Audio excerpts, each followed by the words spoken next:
Hello दोस्तों, आशा करता हूँ आप सब लोग अच्छे होंगे। आज का ये सेशन हमारा डाउट सेशन है, जिसमें हम आपको आपके द्वारा टेलीग्राम पर पूछे गए प्रश्नों का आंसर दूंगा। उससे पहले देने से पहले मैं अपने बारे में कुछ बताना चाहता हूँ। आप लोग इतने दिनों से मुझे फॉलो कर रहे हैं, तो आप लोग ने आपके मन में ज़रूर ऐसा आशा जागा हो या जिक्र हुआ हो कि मैं कौन हूँ, मैं कहाँ, मैं क्या करता हूँ। तो मैं उसके पहले मैं अपने बारे में सारा कुछ बताने वाला हूँ। तो मेरा नाम सनीश कुमार है। वर्तमान में मैं रेलवे में कार्यरत हूँ। ठीक है। मैंने रेलवे के कई एग्ज़ाम, और सबसे पहले मैं अपने बारे में बताना चाहता हूँ। सबसे पहला मेरा एग्ज़ाम जो एसएससी का एमटीएस होता है, एसएससी का एमटीएस, उसमें से हुआ था। मेरा पहला रिजल्ट एसएससी एमटीएस का 2018 में हुआ था। ठीक है।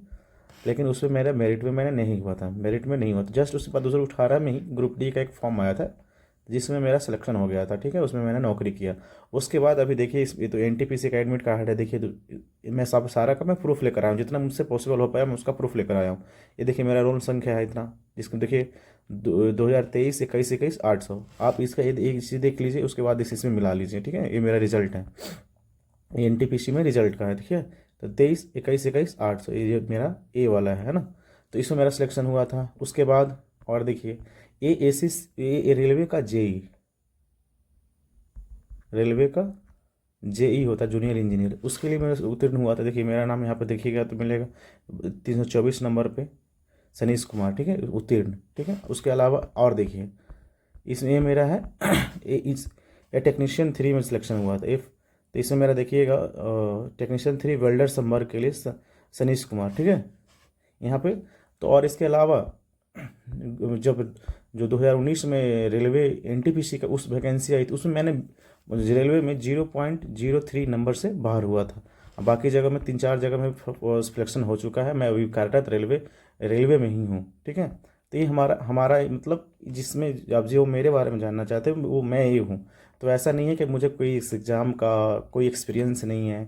यानी कि मैं इतने सारे एग्ज़ाम, मैंने लगभग जितना भी एग्ज़ाम दिया है वो क्लियर हुआ है। मेरिट ना होना वो अलग बात है, कि मैंने प्रयास नहीं किया। पहले मैंने टीयर 1 दिया, टीयर 2 दिया, तो टीयर 1 और टीयर 2 क्लियर करना ही बहुत लोगों के लिए बड़ी बात होती है। मैंने तो आप जो एनटीपीसी जो इसका एडमिट कार्ड में लगा रखा हूँ, इसका टीयर 1 में मेरा मैथ और रीजनिंग में 60 मार्क्स हैं, और CBT 1 और CBT 2 दोनों में 60 मार्क्स है। तो ऐसा नहीं कि मेरे पास एक्सपीरियंस नहीं है मैथ का। लेकिन मुझे देखिए, मैं नया हूँ, तो पढ़ाने में थोड़ा सा हेजिटेशन हो सकता है, लेकिन थोड़ा बहुत गलती भी हो सकता है। ऐसा कोई बड़ी बात नहीं है। लेकिन ऐसा ना है कि मैं कुछ नहीं जानता हूँ। ठीक है। तो जैसा भी लगे आपको, मैं अपने बारे में बताने की कुछ कोशिश किया हूँ। और आज का ये मेरा डाउट सेक्शन है, तो आज हम जो टेलीग्राम पे पूछे गए क्वेश्चन है उसका हम डाउट का आंसर दूंगा। तो चलिए आज के क्वेश्चन का शुरू करते हैं। किसी ने ये पूछा था कि एक छात्र के अंक गलती से 63 के बजाय 83 दर्ज हो गए हैं, तो इस कारणवश कक्षा के औसत अंक आधे से बढ़ गया है। यानी कि मान लेते हैं कि जो कोई भी एक लड़का होगा, कॉपी पर लिख रहा था कि 63 लिखना था उसको, उसने 83 लिख दिया। ठीक है। इसको पहले मैं छोटा कर लेता हूँ थोड़ा सा, ये बहुत बड़ा हो रहा है ना। तो 63 लिखना था, 63 लिखना था, 83 लिख दिया। तो आप यहाँ पे देखिएगा कि 20 ज़्यादा लिख दिया है। कितना लिख दिया भाई? 20 नंबर ज़्यादा लिख दिया है। ठीक है। तो आप एक चीज़ हमें एकदम सबसे, आज मैं इस क्वेश्चन को बहुत डिटेल में पढ़ने वाला हूँ। ठीक है। तो सबसे पहले मुझे ये पढ़ना है कि एवरेज, औसत, यहाँ पे हिंदी में लिखता हूँ औसत, औसत का फॉर्मूला क्या होता है? तो औसत में पिछले ही वीडियो में एक क्वेश्चन का बताया था। औसत का होता है कुल संख्याओं का योग, यानी कि सीधा योग लिखता हूँ शॉर्ट फॉर्म में, योग बट्टा संख्या, यानी कि जितना संख्या है वो, योग और बट्टा संख्या। ठीक है। तो हम यहाँ पर ये औसत का ये फॉर्मूला होता है।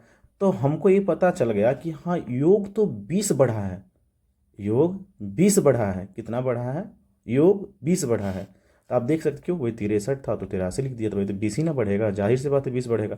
तो इसके चक्कर में ना क्या हुआ कि जो औसत है, पहले कुछ रहा होगा, मान लेते एक्स, तो अब एक्स का में आधा जोड़ देंगे तो 1/2, यानी कि आधा से बढ़ गया, यानी कि 1/2 से बढ़ जाता है, यानी x + 1/2 हो गया। ठीक है। यानी कि एक सिंपल सा टर्म में समझना चाहते हैं, शॉर्टकट टर्म में समझना चाहते हैं। शॉर्टकट ये समझ मान के चलिए कोई अंक पहले औसत 2.5 है, अगर आधा का भी मतलब क्या होता है 0.5, यानी कि 0.5 बढ़ जाएगा तो अब कितना हो जाएगा बढ़ने के बाद 3। पहले 2.5 था तो अब बढ़कर कितना हो जाएगा 3, कितना बढ़ेगा। ठीक है। इसी तरह से हम देखेंगे, तो हम यहाँ संख्या का फॉर्मूला निकालते हैं यहाँ से।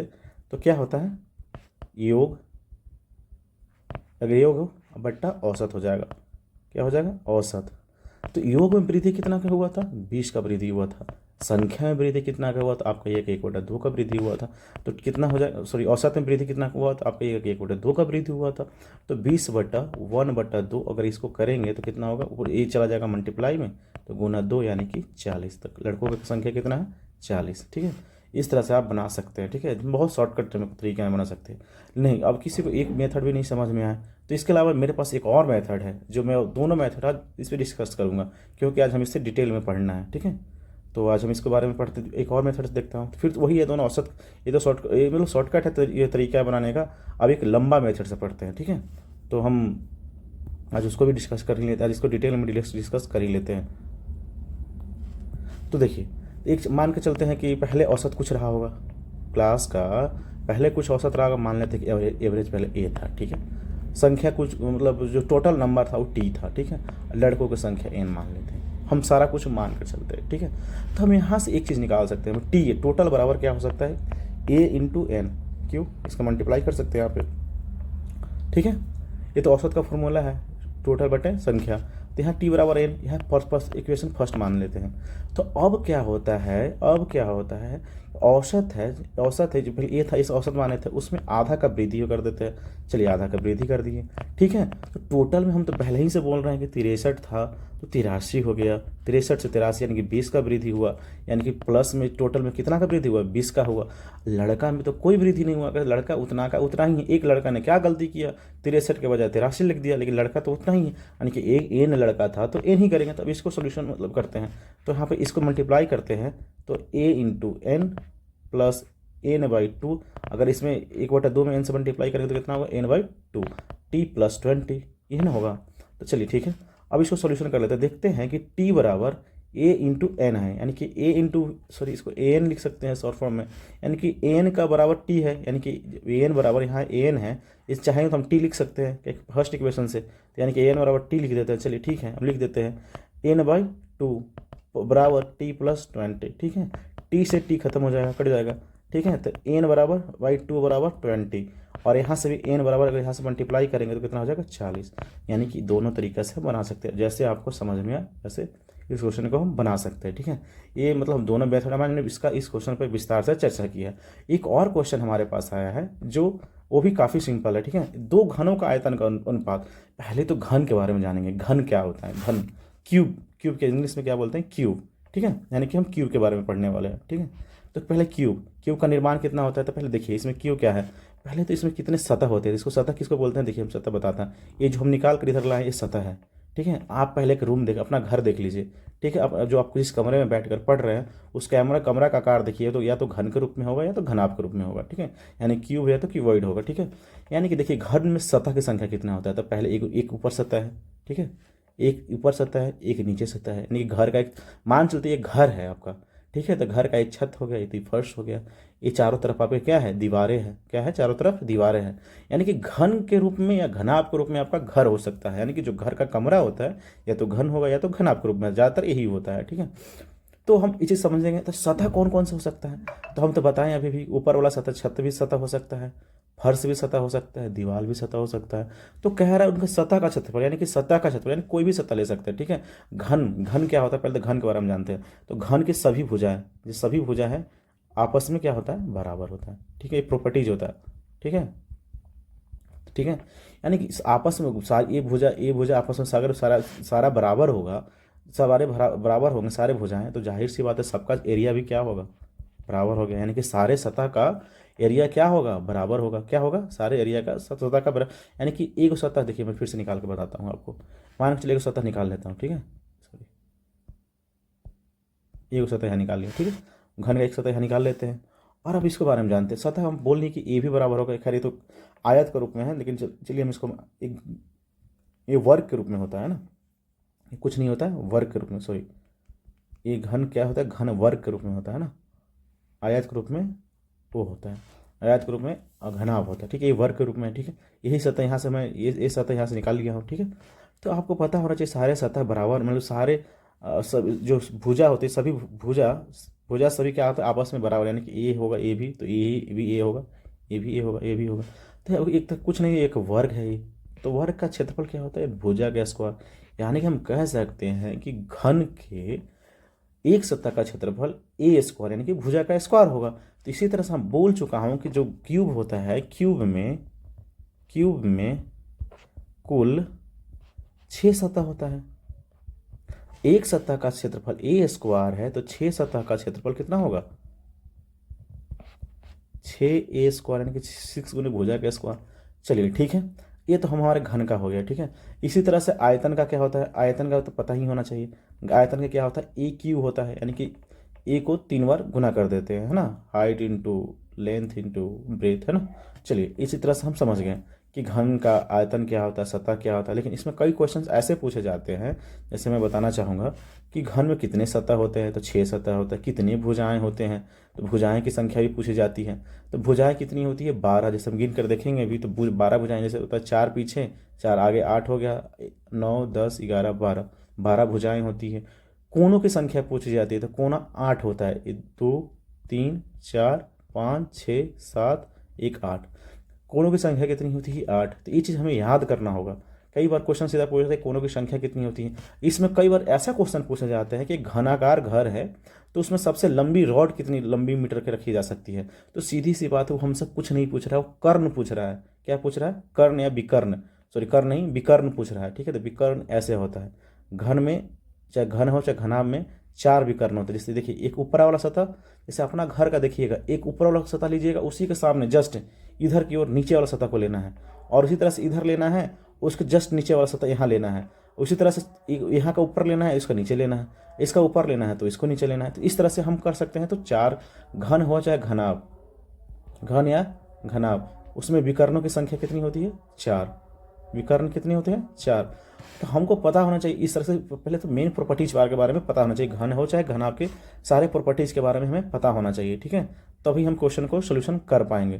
तो चलिए हम आगे अब क्वेश्चन की ओर बढ़ते हैं, है ना। तो इसको हटाते हैं सोल्यूशन को पहले। ठीक है, तो हम क्या कह रहे हैं, हमसे हमारा क्वेश्चन क्या कह रहा है, पहले घन के बारे में इतना जानकारी होना सभी को जरूरत है ना। तो घन का भी विकर्ण का फॉर्मूला भी बता देता हूँ, सबको कुछ बता दिया हूँ, तो विकर्ण का भी फॉर्मूला बता देता हूँ। तो घन का विकर्ण का फॉर्मूला होता है, घन का विकर्ण, ठीक है, ए स्क्वायर प्लस ए स्क्वायर प्लस ए स्क्वायर। ठीक है, यानी कि √3 इंटू ए, है ना। ये होता है घन का विकर्ण का। तो आप बोलिए कि हम ए स्क्वायर प्लस ए स्क्वायर ए क्यों लिखें, लेकिन देखिए आप एक चीज़ बतलाता हूँ, कोई भी घन हो, एक घन बना देता हूँ, ठीक, एक घनाभ बना देता हूँ, साथ साथ में दोनों पढ़ेंगे तो दोनों का साथ में याद हो जाएगा, है ना। ये घनाभ है, ठीक है, ये मैंने घनाभ बना दिया।